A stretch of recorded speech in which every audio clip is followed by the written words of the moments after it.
Faim সিনাকে heading করা যাবে কারণ হচ্ছে ফাইম সিনার সাথে এমন একটা ডিপার্টমেন্টকে জড়িয়ে দিয়েছে যেটা বাংলাদেশ ক্রিকেটে অলওয়েজ হেডলাইনে থাকে, সেটা বিপিএল। জি, বিপিএল এর গভর্নিং কাউন্সিলের চেয়ারম্যান আপনাকে ঘোষণা করলো, এইটা কি আসলে কোনো রিওয়ার্ড নাকি এটা একটা পানিশমেন্ট? এটা একটা চ্যালেঞ্জ। না বাট এটা এটা একটা চ্যালেঞ্জ যেটা আমি নিতে ইন্টারেস্টেড ছিলাম। ও আচ্ছা, মানে ইউ ওয়্যার মানে জি জি অবশ্যই।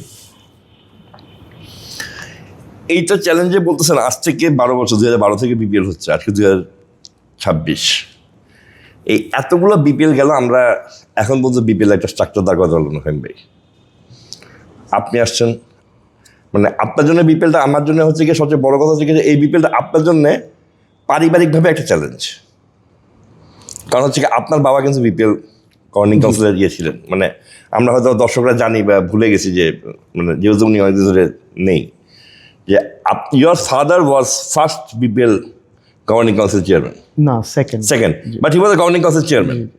এবং সেই সময় কিন্তু বিপিএল অনেক হাঙ্গামা টাঙ্গামা হয়েছিল, বাট হি ম্যানেজেস সামহাউ।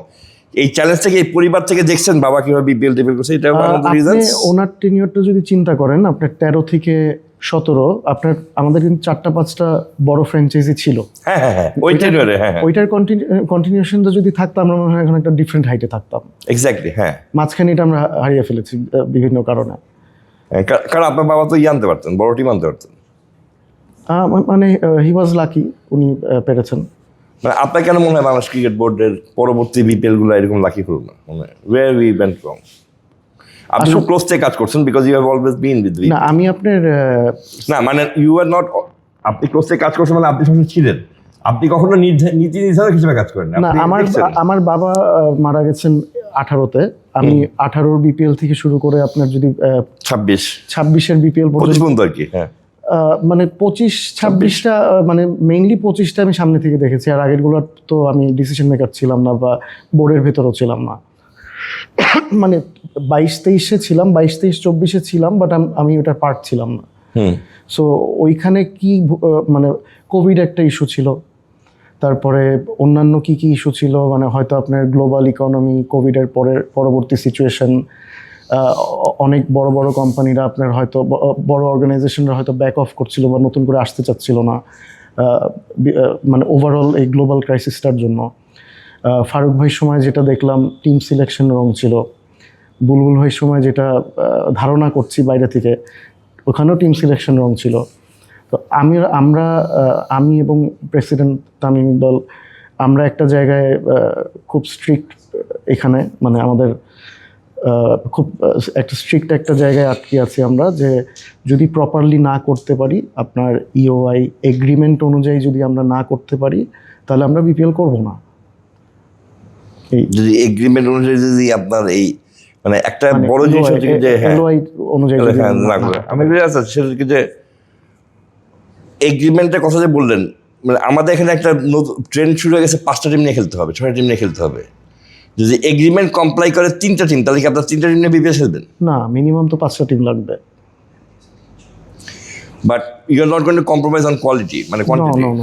মানে আচ্ছা, এইটা কতটা আপনার কাছে মনে হবে যে মানে আপনি যখন বিপিএল হয়েছেন, তখন কালকে আমার এক ভাই, মানে আমাদের নিজেদের মধ্যে আলোচনা হচ্ছে, তাহলে এখন ফাইন ভাই দৌড়াবে সাথে ওই টাকার জন্যে বিভিন্ন, মানে এইটা কি মাথায় ব্যাক অফ দ্য মাইন্ড গিয়ে যে হ্যাঁ আমার গাড়িটা তো তেল ভরতে হবে, বিকজ আমাদের তো বিভিন্ন ফ্র্যাঞ্চাইজির কাছে গিয়ে টাকার জন্য বলতে হবে।